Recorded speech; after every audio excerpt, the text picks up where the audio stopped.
নমস্কার। সংলাপে আপনাদের সবাইকে স্বাগত। আজকে আমাদের একটা বিশেষ বিভাগ নাট্যমঞ্চে যেটা হবে সেটা হচ্ছে আমাদের জন্য একদম নতুন অভিজ্ঞতা। আমরা এতদিন নাটককার, নাট্য নির্দেশক, অভিনেতা এদের সঙ্গে আড্ডা মেরেছিলাম। আজকে আমরা যার সঙ্গে আড্ডা মারব সে একজন সুকণ্ঠের অধিকারী, সঙ্গীত শিল্পী এবং নাট্য অভিনেতা তো বটেই। আজকে আমরা যে জায়গায় এসেছি, যে জায়গায় আমরা ওকে পেয়েছি, সেটা আপনারা একটু দেখলেই বুঝতে পারবেন। এটা বোলপুর শান্তিনিকেতন। শান্তিনিকেতনে এসে ওর সঙ্গে আমরা আড্ডা মারবো।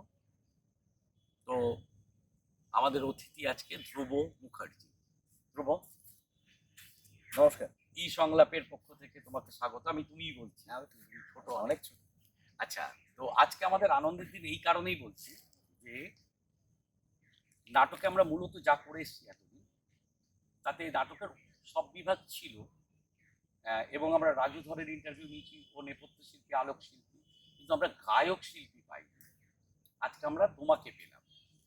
আমরা তোমার কাজ তো দেখেছি, তোমার কাজ এখন বাংলার প্রচুর মানুষ দেখেছে। তো আমার কথা হলো যে তোমার জীবনে নাটক আগে না গান আগে? আমার শুরুটা গান থেকে। আমি একদিন হঠাৎ করে, আমার গান টান কোনোদিন শেখা হয়নি।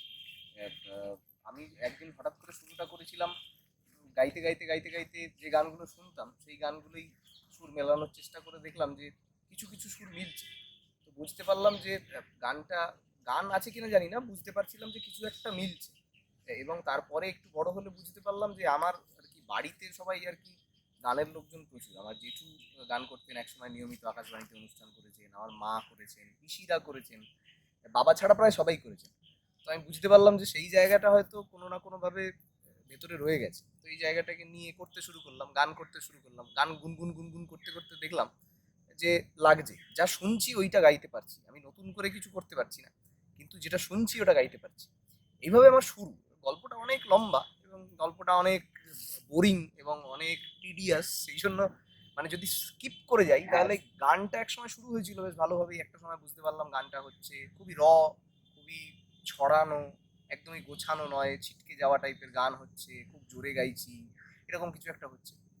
2022 সালে আমার প্রথম থিয়েটারে আসা 2022 সালে, মানে গত বছর থিয়েটারে আসা, সেটাও গানের মাধ্যমে। গান করছিলাম এবং সেটা খুবই সাধারণভাবে করছিলাম। সঞ্চয়িতা দি, প্রবীর গুহর ছাত্রী সঞ্চয়িতা বসু, উনি মধ্যমগ্রামেরই মানুষ, আমিও মধ্যমগ্রামের মানুষ। সঞ্চয়িতা দি আমাকে একদিন ফোন করেন, কারোর থেকে নাম্বার পেয়ে, যে ওনাদের একটি ছোট্ট প্রোডাকশন তৈরি হচ্ছে এবং সেই প্রোডাকশনে একজন গানের ছেলে লাগবে, অভিনয়ের জন্য নয়, শুধুমাত্র গানের জন্য। দুটো গান আছে, গাইতে হবে। আমাকে খোঁজ পেয়েছে। আমি বললাম, আমি তো কোনোদিন নাটক কাকে বলেন, মানে নাটক কাকে বলে তাই জানি না, আমি দেখিনি থিয়েটার। আমার খুবই নিম্ন মধ্যবিত্ত পরিবারে বড় হয়েছি। আমার নাটক দেখা বা কোনো রকম কিছুই আমি ছোটবেলা থেকে পাইনি। মানে আর্ট অ্যান্ড কালচারটা ওই মায়েদের বিয়ের পরেই শেষ হয়ে গেছে। তারপরে আর কি আমাদের সময় আমি এসে একেবারেই ওই রোজের খাবার দাবার, রোজের পড়াশুনো, রোজের পরীক্ষা, পরীক্ষার নম্বর, এসব নিয়ে ব্যস্ত হয়ে পড়েছি। সঞ্জয় দিদিকে বললাম, আমি তো নাটক নিয়ে কিছু জানি না, আমি কি করবো? বললো, তুই আয় না, তারপর দেখছি। সেই আমার যাওয়া গত বছর। এবং সেই যাওয়া মানে আমি যে শুরু করলাম, তখন আমি বুঝতে পারছি না কি করছি। যেখানে যেখানে আমাকে গান করতে বলছে সেইখানে সেখানে করতে হবে, এটুকু বুঝলাম। দুটো গান গাইলাম। দুদিন পরে সঞ্চয়িতা দিয়ে আমাকে বললো, এই ডায়লগটা বল। আমি ডায়লগ বললাম। এইভাবে কখন যেন জড়িয়ে গেলাম, কখন যেন ঢুকে গেলাম। প্রথম নাটক আমার আন্ডাহার্ট বলে একটি ছোট্ট প্রোডাকশন। রমাপদ চৌধুরীর গল্প, প্রবীর গুহর নির্দেশ, প্রবীর গুহর পরিচালনা নয়, কিন্তু প্রবীর গুহর সান্নিধ্যে সঞ্চয়িতা দিয়ে পরিচালনা করেছিলেন। এবং সেই নাটকটি আমার জীবনের প্রথম নাটক, খুবই ছোট্ট নাটক, এবং সেখানে খুবই সাধারণ আমি একটা কাজ করেছিলাম। কিন্তু সেই থেকে আমার থিয়েটারে আসা। তারপরে এই গানের জন্যই শ্রীরামপুরে ধ্রুপদ বলে একটি দল আছে, আর শ্রীনগর বলে ওদের একটি খুব বিখ্যাত প্রোডাকশন, ওরা 25টা শো করে ফেলেছে। সেই দেবাশিস চক্রবর্তী ডিরেক্টরের নাম, উনি আমাকে ফোন করে বলেন যে আমাদেরও নাটকে একটি গানের ছেলে লাগে, কোনো সংলাপ নেই, 4টে গান আছে, ঢুকে গাইতে হবে, বেরিয়ে যেতে হবে অন স্টেজ। সেটা আমার দ্বিতীয় নাটক জীবন, আরশিনগর। এবং সেই সেই আমার থিয়েটারে সিরিয়াসলি ঢুকে পড়ে। এবং এবং তারপর থেকে আমি যে রসটা পেতে শুরু করলাম, যে আমি আমি আমি গান ভুলে গেলাম। আমি এতদিন ধরে যে জিনিসটাকে লালন করে আমি মানে বাবা মায়ের সাথে ঝামেলা করে, বাড়ির লোকের সাথে ঝামেলা করে, সমস্ত কিছু করে সেই গানটাকে তুলে আনছিলাম, সেইটা কোনো সময় সেকেন্ডারি হয়ে যেত। আমি থিয়েটারকে এত ভালোবেসে ফেলছিলাম, আমার মনে হচ্ছিল আমি অভিনয় করতে পারবো হয়তো। অভিনয় বুঝতাম না, তখন বুঝতাম যে এই ডায়লগ বলা বা কিছু একটা অ্যাক্টিভিটিস করা, এইটাই সেই শুরু করা আমার। এবং তারপরে যে এই ১ বছরে কোথা থেকে কি হয়ে গেল, এত কাজ বেড়ে গেছে। এত কাজ বেড়ে গেল, এবং কোথা থেকে এলো আমি জানি না, কি আছে কোথা থেকে পেলাম, কে দিয়েছে আমি জানি না, কিন্তু এত ভালোবাসা পেয়েছি এই ১ বছরে। এবং দারুণ এখন দারুণ দারুণ এখন দেবাশিসদের সাথে কাজ করছি, দেবাশিস রায়ের সাথে। আমার প্রশ্নের উত্তর যদি বলতে হয় তাহলে আমার গান আগে, গানের থেকে আমার থিয়েটারে আসা। এখন আমি বলতে পারবো না কোনটা আগে আছে, এখন দুটোই একসাথে আছে। দুটোতেই মজে আছে। এখন দুটোতেই মজে আছি। গানটা হয়তো একটুখানি অনেক দিন ধরে করছি বলে একটু সড়গড়, থিয়েটারে একেবারেই নতুন অভিনয়, ওটা শিখছি, ওটা একেবারেই শিক্ষানবিশ। ও সারা জীবন চলবে সে। হ্যাঁ, তো দুটোই চলবে। তো প্রশ্নের উত্তরে যদি বলতে হয় তাহলে গান আগে, থিয়েটার পরে, এখন দুটোই সমান। ধ্রুবর গানের সঙ্গে আমাদের পরিচয় হয়েছিল থিয়েটার প্ল্যাটফর্মের দেবাশিস রায় পরিচালিত আলাদা। আলাদা এই গল্পটা না, আপনারা কজন দেখেছেন নাটকটি আমি, এই টেক্সটটা হচ্ছে উম, একটা ছায়াহীন মানুষের গল্প, যার ছায়া পড়ে না। তো আমি সেই টেক্সটের দিকে যাচ্ছি না, সেই টেক্সটে একটা গান ছিল, ছায়া ঘনাইছে বনে বনে। এই রবীন্দ্রসঙ্গীত যে ভাবে গাওয়া হয়েছে সেটা আমাদের এত অভিভূত করেছিল দর্শক হিসেবে। আর সবচেয়ে মজার কথা, আজকে আমরা রবি ঠাকুরের দেশেই আছি, আমাদের প্রথম গান তোমাকে শোনাতে হবে ছায়া ঘনাইছে বনে বনে, আমরা নাটকের ভার্সনটাই শুনবো, তাতে দর্শকরা রিলেট করতে পারবে সেটার গানের চলনটা। যেতে যেতে শুনে। হ্যাঁ, বেশ। আমি আগেই বলে নিই আমাদের দর্শকদের, এই সংলাপের দর্শকদের, যে আমি কিন্তু রবীন্দ্রসঙ্গীত টঙ্গীতের লোক নই। না, আমরা আমি- নাটকের সবাই আমি- জানি নাটকের আমরা। আমি লোকসঙ্গীতটাই গাই, সে তো জানি। লোকসঙ্গীতেরই লোক, কিন্তু রবীন্দ্রসঙ্গীতটা নাটকের, মানে দেবাশিস তো আমাকে দিয়ে এইসব করিয়েছে আর কি, বাজে কাজ, কিন্তু তবুও আমি একেবারেই ভুলভাল গাই। ভাগ্যিস বাজে কাজটা করিয়েছে দেবাশিস। সেই সাহসটা আমাকে দিয়েছে, হ্যাঁ। হয়তো সেই জন্যই কিছুটা হলেও পেরেছি। গানটি বড় ভালো গান, এটা একটু পিছনের সাইডের গান, এগুলো এই গানটি অনেকেই শোনেনি। যারা নিয়মিত রবীন্দ্রসঙ্গীত চর্চা করে তারা নিশ্চয়ই শুনেছে। দু লাইন গাই। ছায়া ঘনাইছে বনে বনে, গগনে গগনে ডাকে দেয়া, ছায়া ঘনাইছে বনে বনে।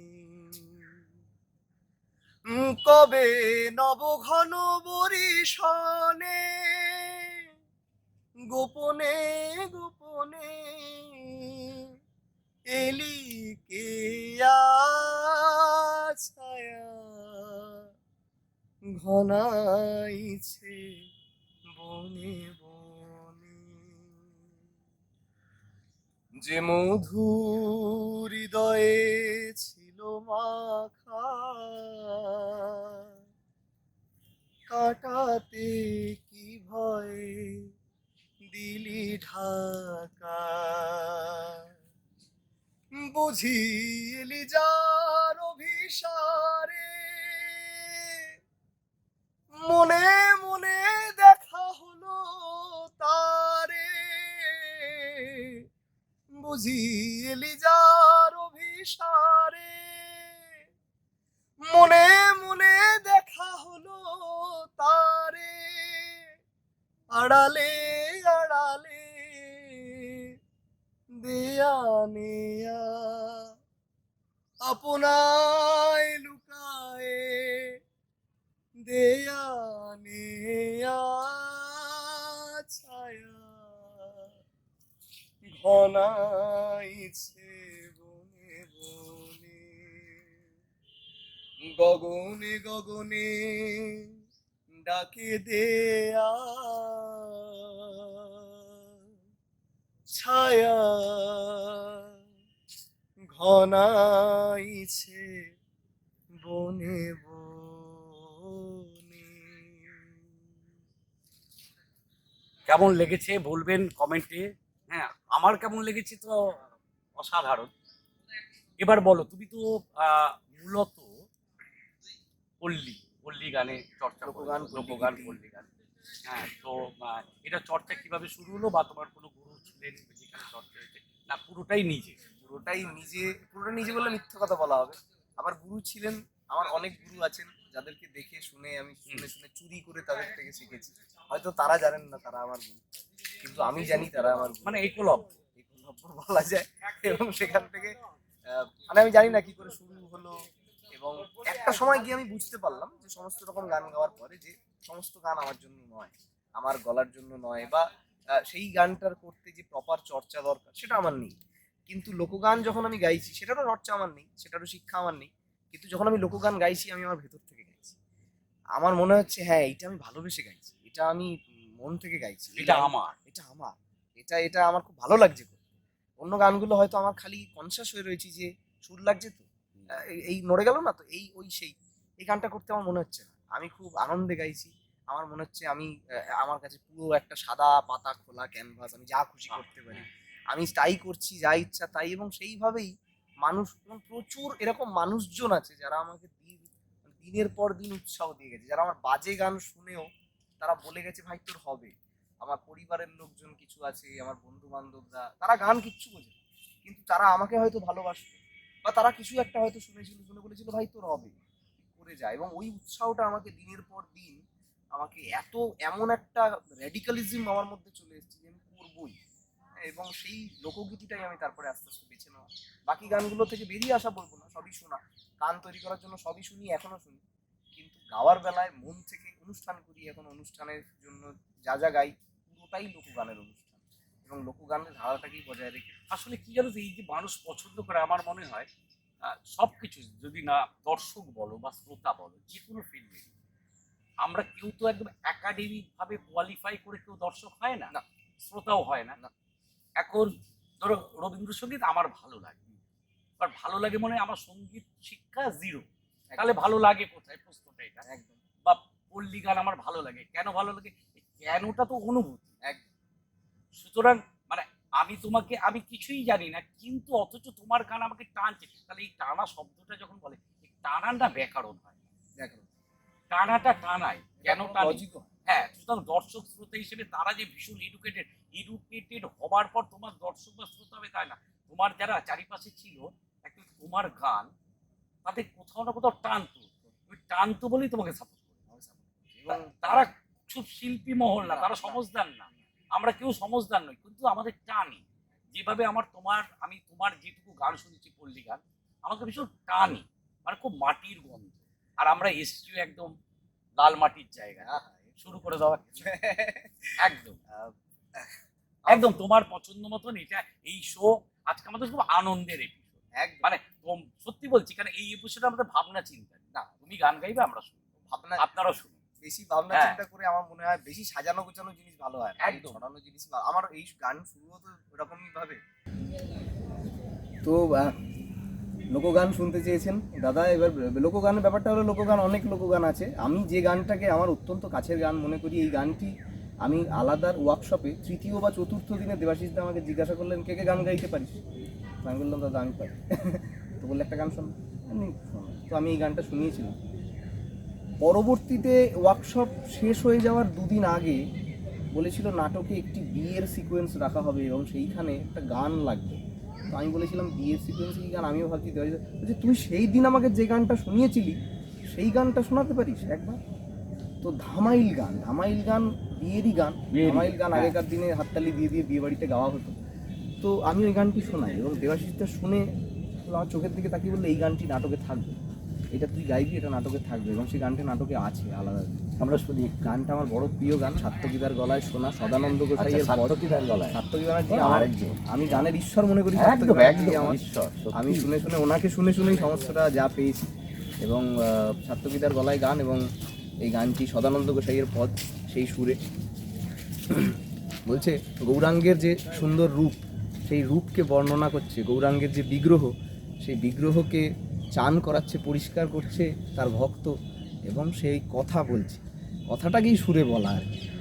বলছে সুন্দর কপালে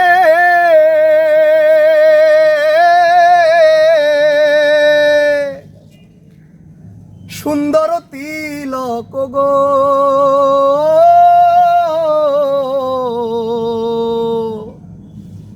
সুন্দর কপালে সুন্দর তিলক গো, গোরার সুন্দর একখান নামাবলী গায়, গোরার সুন্দর একখান নামাবলী গায় না গোরা গো,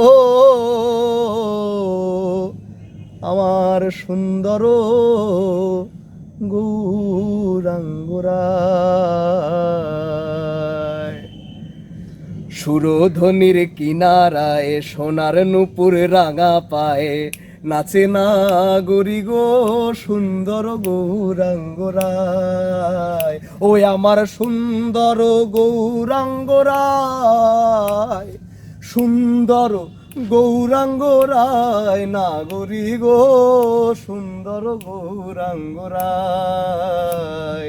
সুরধ্বনির কিনারায় সোনার নূপুর রাঙা পায়ে নাচে নাগরী গো সুন্দর গৌরাঙ্গরায়।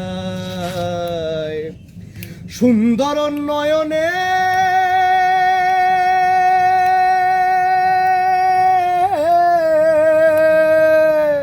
সুন্দর নয়নে চাহে গোরা যার পানে গো, সুন্দর নয়নে চাহে গোরা যার পানে গো, ও তার দেহ থুইয়া মনটা লইয়া যায়, ও তার দেহ থুইয়া মনটা লইয়া যায় নাগরী গো সুন্দর গৌরাঙ্গরায়। সুরধ্বনির কিনারায় সোনার নূপুর রাঙা পায় নাচে নাগরী গো সুন্দর গৌরাঙ্গরায়, ওই আমার সুন্দর গৌরাঙ্গরায়, ওই আমার সুন্দর গৌরাঙ্গরায় নাগরী গো সুন্দর গৌরাঙ্গরায়। সুরধ্বনির কিনারায় সোনার নূপুর রাঙ্গা পায় নাচে নাগরী গো সুন্দর গৌরাঙ্গরায়, সুন্দর গৌরাঙ্গরায়, সুন্দর গৌরাঙ্গরায়।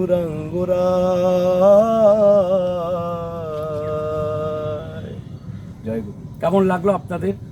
ভাবুন কি সুন্দর গলা। আচ্ছা, এবার একটা ইম্পর্টেন্ট প্রশ্ন করবো, কিছুটা আমার জানার আগ্রহে বলুন। ধরো নাটকে আমরা দেখে এসেছি যে নাটকের জন্য গান বাঁধা হয়েছে, সুর দেওয়া হয়েছে, এবং নাটকের গান। ধরো নরক গুলজার, কথা বলো না, শব্দ করো না, হ্যাঁ, বা মেরি বাবা, এরকম আমরা নাটকের গান দেখেছি।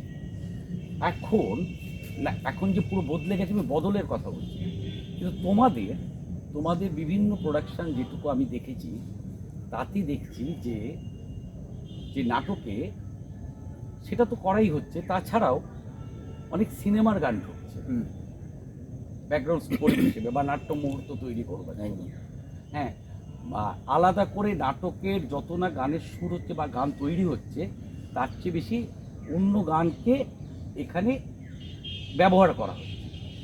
এটা তোমার কি মনে হচ্ছে, এটা কি আধুনিকতারই একটা অঙ্গ?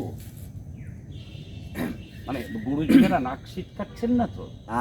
এটা হয়তো কিছু মানুষ শিটকাচ্ছেন। দেখুন, কোনো কাজই কাউকে পুরোপুরি খুশি করা তো যায় না। তবে দেবাশিস দাই এই একটা কথা আমি বলেছিল, প্রশ্নটা শুনেই আমার মাথায় এলো। আমি প্রথম দিন বলেছিলাম যে কোনো নাটকের গান কি শোনাবো, মানে সেটা শোনালে কি তোমার বুঝতে সুবিধা হবে, কারণ আমি তখন দেবাশিস রায়কে চিনতাম। আমি জানতাম ইনি বাকিদের মতোই একজন সাধারণ ডিরেক্টর। তিনি যে এরকম মাথা পাগলা মানুষ আমি জানতাম না, তিনি যে এইরকম কিছু করে ফেলতে পারেন। তো আমি বলেছিলাম নাটকের গান শোনাবো। আমাকে বলেছিল যে নাটকের গান বলে কি হয়, মানে তুই নাটকের গান বলতে কি বুঝিস? নাটকে যেগুলো গাওয়া হয়। বললো তার মানে আমি যে গানগুলো জানি সেগুলো নাটকে ব্যবহার হতে পারে না। বললাম না, তা তো পারবেই। তখন আমাকে দেবাশিসদা বুঝিয়েছিল যে একটা সিচুয়েশান, একটা সময়, একটা ক্ষণ, সেই ক্ষণের জন্য যে কথা বা যে সুর বা যে তাল বা যে লয়ের প্রয়োজন, সেটা যে গানে আছে সেটাই নাটকের গান।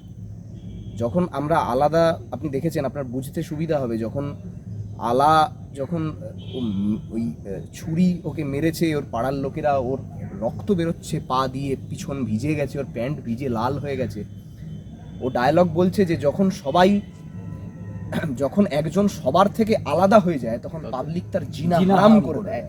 এই ডায়লগের পরে কি গান ঢুকছে? কিশোর কুমারের একটি গান, মানে ভাবা যায় না, জিনা তো হ্যাঁ পর এ দিল কাহা। তো এই গানটা আমরা শুনেছি ছোটবেলা থেকে, কিন্তু এই গানটা যখনই আমরা শুনছি, এমনকি এখন আমি ওই নাটকটা, এই আমার গায়ে কাটা দিচ্ছে কথা বলতে বলতে, এই গানটা যখনই আমি এখন বাড়িতে শুনি আমার চোখ থেকে জল চলে আসে, কেননা আমি ওই সিচুয়েশনটার সঙ্গে রিলেট করে ফেলেছি। তার মানে ওই গানটা আর ওই সিচুয়েশনটা মিলে গেছে।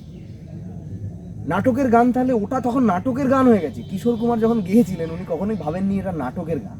আসলে গান নাটকের বলে বা গানের গান বলে কিছু হয় না। আমার মনে হয় সিচুয়েশনের গান হয়, সময়ের গান হয়, অবস্থার গান হয়। যেমন ধরুন যারা মাঝি মাল্লা, তারা গায়ে জোর আনার জন্য, বা যারা ধরুন ওই বাড়িতে পাইপ তোলে, কলের পাইপ, তারা দেখবেন ভুলভাল কথাবার্তা বলে কিন্তু তালে বলে, এবং ওই তালের সঙ্গে সঙ্গে সবাই মিলে একসাথে টান। একদম ওটা গান না, ওটা একটা কবিতা বা ছড়ার মতো, কিন্তু যা খুশি বলছে, ওগুলো তো গালাগালিও দিয়ে দিচ্ছে, কিন্তু ওইটা করে একটা রিদিমটা, এবং এখানে একটা ঠেলা মারছে। যেমন সারি গান, আমি একটা সারি গানের 2 লাইন একদম ধরুন একটা সারি গান মাঝি মাল্লাদের গান, মাঝি মাল্লার যেভাবে গাইতো, আমরা তো অনেক ভালো করে শহুরে মানুষ, তো আমরা ওটাকে অন্যভাবে গাই, কিন্তু মাঝি মাল্লারা ধরুন গাইছে, যে আব্বাসউদ্দিন গেয়ে গেছে যে আরে সোনা না রূপার বৈঠা পিতলের গুড়া রে, পিতলের গুড়া রে, আরে সোনা না রূপার বৈঠা পিতলের গুড়া রে, পিতলের গুড়া, আর তালে তালে দিলে তাল নাওয়ে দিবে উড়া রে, আর তালে তালে দিলে তাল নাও।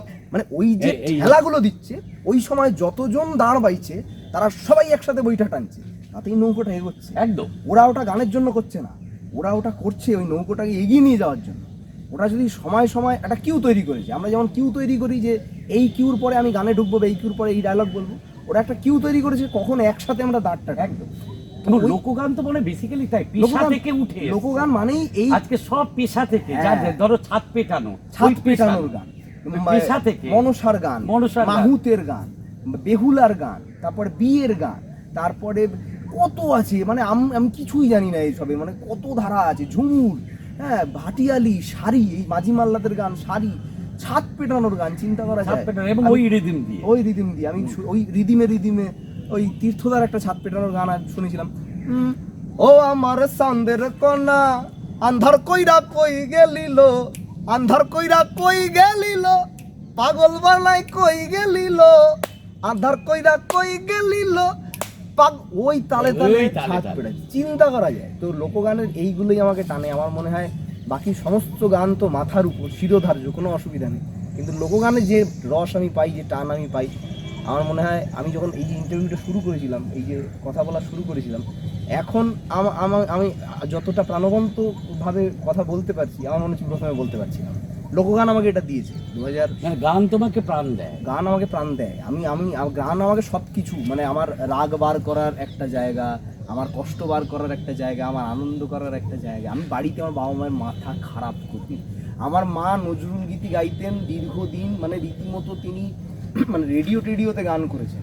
সেই ভদ্রমহিলা এখন নজরুল গীতি ভুলিয়ে দিয়েছি তাকে। সে সারাদিন বাড়িতে হয় সুন্দর গৌরাঙ্গ রায় করছে, নয়তো কোনো শ্যামা সঙ্গীত করছে, বা কোনো মানে যে গানগুলো আমি সারাদিন বাড়িতে গাইছি সেই গানগুলো গাইছি, লোকআঙ্গিকের গান গাইছি এবং ভালোবেসে গাইছি, তার মানে সেটা তাকে হিট করে। তো সেই জায়গা থেকে আমার মনে হয়, যেটা প্রশ্ন আপনার ছিল, যে সিচুয়েশনের গান হয়, গান নাটকের বা কোনো কিছুরই গান হয়। গান মানে কথা, সুরে বলা, ছন্দে বলা, তালে বলা, লয়ে বলা, কিন্তু কথা, এবং ওই সিচুয়েশনের সঙ্গে, ওই সময়ের সঙ্গে যদি ওই গানের কথা বা সুর বা সমস্ত কিছু মিলে যায়, তাহলে দুটো জিনিস এক হয়ে যায়। তখন আর আপনাকে আলাদা করে কোনো গান ভাবতে হবে না, যে মানে আলাদা করে বাঁধার কোনো প্রয়োজন নেই। দেবাশিস দা এটা আমাকে বুঝিয়েছে, এবং আমি পরে উপলব্ধি করেছি এই মানুষটার কথা অক্ষরে অক্ষরে সত্যি। মানুষটার কথা এত প্লেন, এত স্ট্রেট কাট, এবং এত কি বলবো, মানে কালোকে কালো, সাদাকে সাদা বলা, এবং আমার যখন খারাপ হচ্ছে তখন এত খারাপভাবে বলবে, এবং সেইটাই একটা মানুষকে তৈরি করে। আমার মনে হয় সেই জন্যই দেবাশিস রায়ের কাছে কাজ করতে যে ছেলেগুলো যায়, তারা অন্যভাবে তৈরি। আমার মনে হয় এটা কাউকে ছোট না করে আমি বলছি, তারা অন্যভাবে তৈরি হয়, তাদের একটা টোটাল থিয়েটারের ভূমিকা। সেটা আমার মনে হয় দেবাশিসদা সেটা নিজের মতো করে তৈরি করায়, মানে রক্ত দিয়ে। দেবাশিসদা বলে যে নাটকে কিন্তু রক্ত দিতে হবে, যদি না দিতে পারিস তাহলে করবি না, করবি না। আপনি তো রিহার্সালে কোনো দিন দেখে থাকবেন, আমাদের মানে বেরিয়ে যাবি তোরা, নাটককে তোরা নষ্ট করতে, যারা ভুল করছে তারা নাটককে নষ্ট করে, বাইরে গিয়ে বলে বেড়াস আমি থিয়েটার করি, আসলে তোরা থিয়েটারকে নষ্ট করিস। করলে ভালো করে থিয়েটার কর, সিরিয়াসলি, নয়তো করিস না, কেননা এটাও একটা কাজ। আর আমরা যারা দীর্ঘদিন ধরে থিয়েটারটাকে চর্চা করে শিখে পড়ে এসছি, আমরা তুই আমার থিয়েটার নষ্ট করবি আমি হতে দেবো না, তোকে বার করে দেবো। আমরা প্রত্যেকটা ছেলে ওই জন্য ওখানে গিয়ে শির দ্বারা সোজা করে আমাদের গুরু যিনি দেবাশিসদা, তাকে আমরা অক্ষরে অক্ষরে মেনে চলি। আমরা, আমার মনে হয় দেবাশিসদার সঙ্গে আমার আলাপ 5-6 মাস, ওই আলাদার ওয়ার্কশপে, মার্চ মাসে না এপ্রিল মাসে এই বছরে। আমি থিয়েটার তার আগেও বেশ কিছুদিন করেছি, শ্রীরামপুর ধ্রুপদে করেছি, কিন্তু দেবাশিসদার কাছে যাওয়ার পর থেকে না আমার ইয়েটাই, মানে পয়েন্ট অফ ভিউটাই বদলে গেছে। আমি বুঝতে পেরেছি অভিনয় বলে কিছু হয় না, গান বলে কিছু হয় না, সব মনের ভাব, সব ট্রুথ, মুহূর্ত। আলাদা আলাদা হোক না, আলাদার গল্পটার কোনো এটা পরাবাস্তবিক, একদম একদম। কিন্তু একটা মানুষ এটা রিলেটই করতে পারবে না, মানুষের ছায়া পড়ানো হতেই পারে না। সেই মানুষ একটা আজগুবি গল্প, এবং খুব ছোট্ট গল্প, ছোট্ট কোনো সেট নেই। হ্যাঁ, আমরা থালা বাসন নিয়ে বসেছি, কোনো কস্টিউম নেই, কোনো জাঁকজমক নেই, খুব প্লেন কিছু আলো করা আছে, কিছু কিছু জায়গায় আলো আছে ভালো, কিছু কিছু জায়গায় প্লেন আলো, ফেলা আলোতে নাটকটা শুরু হয়, জেনারেল লাইট। হ্যাঁ তাই। কিন্তু আপনি ভাবুন ওটা আপনাকে দর্শক হিসেবে কোথায় কি হিট করে, কি করে করে, ওটা তো পরাবাস্তবিক গল্প, কিন্তু তাও করে। কেননা উনি ওই জিনিসটাকে জীবন্ত করে তুলেছেন, লাইভ করে তুলেছেন। আমরা সেটাকে কোনোভাবে ওনার সাপোর্টে আমরা ওটাকে লাইভ করে তুলতে পারি। আমরা যখন ওই নাটকটা করি আমরা প্রত্যেকে কাঁদি, দর্শকের থেকে বেশি কাঁদি। কেননা আমার মনে হয় সেই সেই জায়গাগুলোতে আমরা হিট করি, রিলেট করি, এবং প্রত্যেকে সেই জায়গাগুলোতে নিয়ে গিয়ে নিজেদের নাটক নাটক আর থাকে না, তখন ওটা আমাদের মানে তখনই ওটা গল্প হয়ে যায়, তখন আমরা প্রত্যেকেই আলাকে ফিল করি, তার কষ্টটাকে ফিল। এবং আলা দেখার পর আমাদেরও তাই হয়েছে, তোমাদের খুব স্বাভাবিক, সেটা হওয়াটা খুব স্বাভাবিক। এবং আমার মনে হয় যে মানে সেটা যাদের না হবে, যেমন ধরুন আপনি ভালোবাসা কারে কয় দেখেছেন, ভালোবাসা কারে কয় দেখে যার চোখে জল না আসবে, আমার মনে হয় সে দেখেনি নাটকটা। আর আরেকটা কথা আমার মনে হয় জানো তো, ভালো হলে দর্শক ক্ল্যাপ দেয়, হ্যাঁ, আর খুব ভালো হলে ক্ল্যাপটাও দিতে পারে, তখন পিউহল হয়ে যায়। হ্যাঁ। এই কিছু আলাদার মোমেন্টে আমি দেখেছি কেউ হাততালি দিল না, একটা খুব ভালোর পরিণতি হচ্ছে হাততালি পাবে না, মানে হাততালি মানে দিতে গেলে যে বাস্তবতায় ফিরতে হয় দর্শককে, সময় সেটাও, হ্যাঁ সেটাও ওই সময় নেই। তা এটা আমার খুব মনে হয়েছে। আলাদা যখন হাফ টাইমটা আমাদের শেষ হয় না, আমরা বুঝতে পারি যে ওই আলোটা নিভে গেল, ওই কাগজ কি কাস্তি গানটা শেষ হয়ে গেল, দর্শক চুপ, কিছুক্ষণ পরে আস্তে আস্তে হাততালি শুরু হয়, এবং সেইটা আস্তে আস্তে একটা বিশাল হাততালিতে পরিণত হয়। আচ্ছা, এবার কাগজ কি কাস্তি আমার ভীষণ ভীষণ আমি জগজিৎ সিং এর ওই গানের ওই ইমপ্লিমেন্ট একটু যতটুকু হয়, আমি এই গানের আমার চর্চা নেই, আমি আবারও বলছি, কোনো দরকার নেই, ক্ষমা চেয়ে হ্যাঁ কোনো দরকার নেই, আমরা এখানে তো মানে নিখাদ আড্ডা মারছি। হ্যাঁ মানে সত্যি তাই। এবং এই গানটি আমি আমার মতো করেই গাই, একদম। দেবাশিস আমাকে সেই স্বাধীনতা দেয়, এটা জগজিৎ সিং এর গান, আমি নিজের মতো করে গাইবো না, নাটকেও তার একটু অন্যরকম ব্যবহারই হয়, অন্যরকম জগজিৎ সিং এর ওইভাবে তো ব্যবহার উনি গিয়েছেন, আমরা একেবারেই ঠিক আছে। হ্যাঁ, ये दौलत भी ले लो, ये शोहरत भी ले लो, भले छीन लो मुझसे मेरी जवानी, ये दौलत भी ले लो, ये शोहरत भी ले लो, भले छीन लो मुझसे मेरी जवानी, मगर मुझको लौटा दो बचपन का सावन, वो कागज की कश्ती, वो बारिश का पानी, वो कागज की कश्ती, वो बारिश का पानी, वो कागज की कश्ती, वो बारिश का पानी, वो कागज की कश्ती, वो बारिश का पानी। অপূর্ব অপূর্ব। আচ্ছা, এবার তোমার সাম্প্রতিক একটি কাজ বলি, হ্যাঁ, যেখানে সেটা হচ্ছে অনেক নাট্যগোষ্ঠীর আক্ষরিক। আক্ষরিকে আবার আমরা তোমার গান শুনলাম মঞ্চের উপর দাপিয়ে গাইলে সেখান থেকে যদি তোমার ভালো লাগা, হ্যাঁ। নিশ্চয়ই তোমার সবই যে গাইছে তার সবই ভালো লাগে। গানগুলোর মধ্যে বেশিরভাগই আমার সিলেক্ট, হ্যাঁ, এবং আমি দেবাশিসদা আমাকে মানে ওই গানগুলোর প্রত্যেকটি প্রায় সম্ভবত প্রথম যে ভাটিয়ালিটা আপনারা শুনলেন, ওই সাগর ডাকে আয়, ওটি দেবাশিসদা সিলেক্ট করা। এবং কালো মেঘের সাজ করে আছে রাধারমন দত্তের খুব বিখ্যাত গান, ভাস্করদার, ওটা দারুণ গান, অসাধারণ। আমি ওটা শুনবো, ওটা সবাই খুব ভালোবাসে আহা। ওখানে, ওটা ভাস্করদা সিলেক্ট করা। বাকি সমস্ত যত গান আছে আমি দেবাশিসদাকে বলেছিলাম গানগুলো খুঁজে খুঁজে, দেবাশিসদা আমাকে সিচুয়েশন বলেছিল, আমি গানগুলো বলেছিলাম, সেটা সব কটা গান। কালো মেঘে যদি শোনানো যায়, কালো মেঘে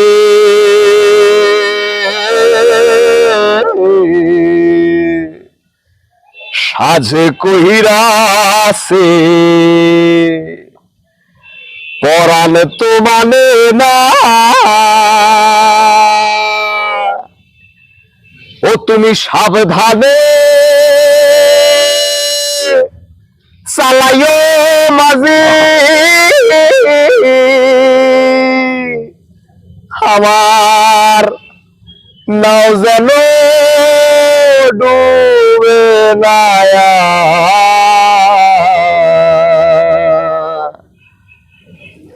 বানাইয়া নদীর কুল পাইলাম না, কালো মেঘে সাজ কইরাছে, ঢাকা শহরে প্রেম বাহাজারে, প্রেমের বেচা কেনা ওই মদনগঞ্জে,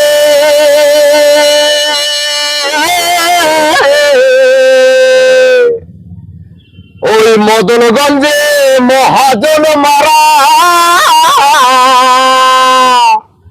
ও তুমি ওই ঘাটে লাগাইও না বা নাহিলা, নদীর কুল পাইলাম না,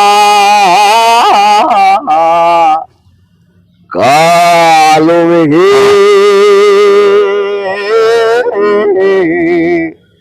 সাজ কইরাছে।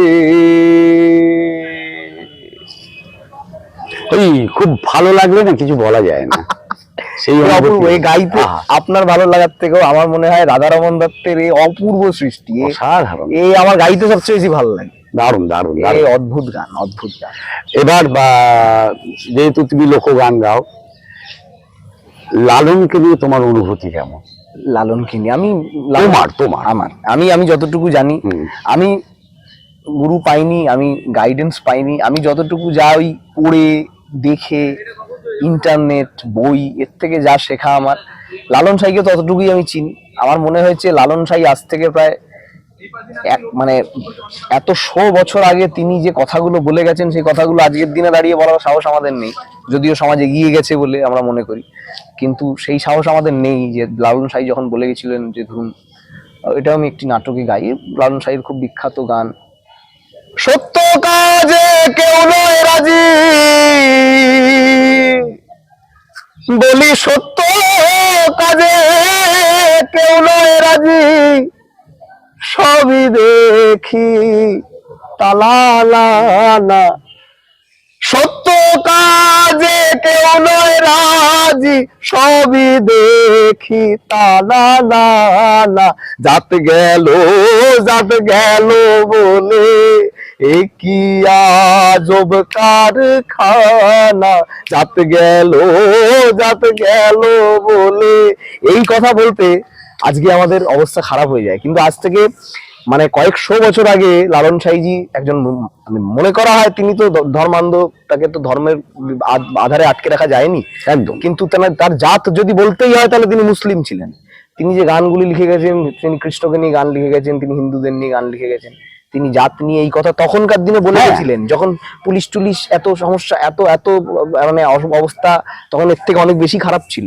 তখন তখন বর্ণবিদ্বেষ চরমে, তখন ধর্মান্ধতা চরমে, তখন তখন সতীদাহ হতো, চিন্তা করা যায়, মানে তার মানে কোন ইললজিক্যাল জিনিসপত্র ঘটছে, তখন তারা এই কথাগুলো বলে যাওয়ার সাহস দেখিয়েছে।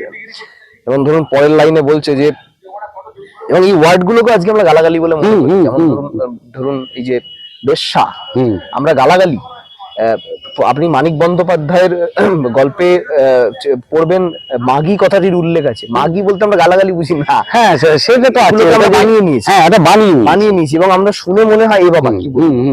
তো বলছে পরের লাইনে পদকর্তা যে, গোপনে যে বেশ্যার ভাত খায় তাতে ধর্মের কি ক্ষতি হয়, গোপনে যে বেশ্যার ভাত খায় তাতে ধর্মের কি ক্ষতি হয়, লালন বলে জাতকারে কয়, লালন বলে জাতকারে কয়, জমে তো কাউকে ছাড়বে না, জাত গেল